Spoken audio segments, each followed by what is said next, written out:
I felt so trapped in this state of just constantly responding to stimuli. Doesn't feel like choice, doesn't feel like autonomy. I was in this place for a long time, years and years, where all I could do was react. There wasn't the sense of safety, there wasn't the sense of calm. So that transition was extremely hard. For whatever reason, I got through it, and I'm awake and I'm here now.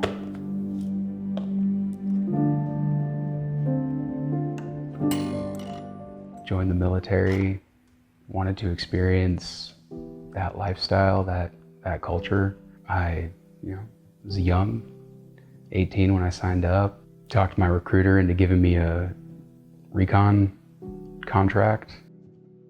So in 2010, deployed to Afghanistan for the first time. Got to experience combat just a few hours into my first mission. We had some ambushes that really stand out. Can't remember if it was on the Marine Corps birthday or on Veterans Day. We're at this compound and we have this local. He's telling us that Taliban are everywhere and we want to move from the compound that we're at to this other compound just a little bit further down. This local leads my buddy, the point man, across the bridge. My other buddy is crossing the bridge with his saw, and in an instant, the ground just rises up around me and bullets are impacting everywhere. And I can just make out this compound a few hundred meters down the canal from my position, and I jump up in the air and I just roll into this depression down to my right. My buddy who's crossing the bridge with the saw just jumps into the canal, and my buddy who's the point man who just crossed the bridge is a good 20 meters out in this field and just drops like a rock. And we're calling to him and we're not hearing anything. And so worst case scenario is going through our heads. Fire dies down. We're hanging out there for a little bit, making sure it's clear.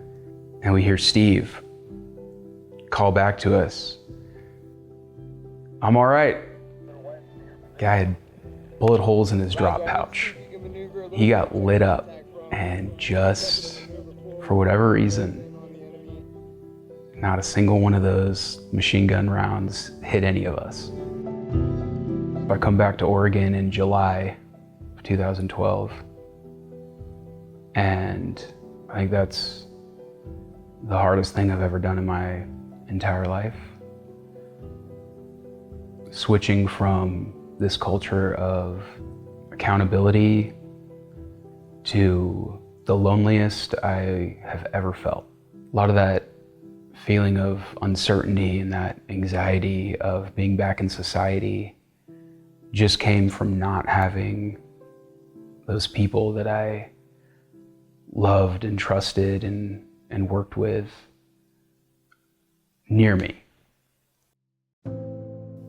I was doing therapy and a support group at the vet center. Someone over there mentioned that they were going to be doing a fly tying night. I didn't know anything about fly fishing, didn't know anything about fly tying. I had these materials out in front of me, hook, thread, hair, and after just a few minutes, I had assembled them into this little bug. I'm sitting there looking at this elk hair caddisfly that I had just put together, and it felt like a reminder that I can affect change in my environment. So I went fishing with some of the veterans from Project Healing Waters, and we got to catch fish, eat fish, using tools that we created ourselves. There's something so empowering about creating. I think creation is so important for humans. We're not organisms who can only respond to stimuli.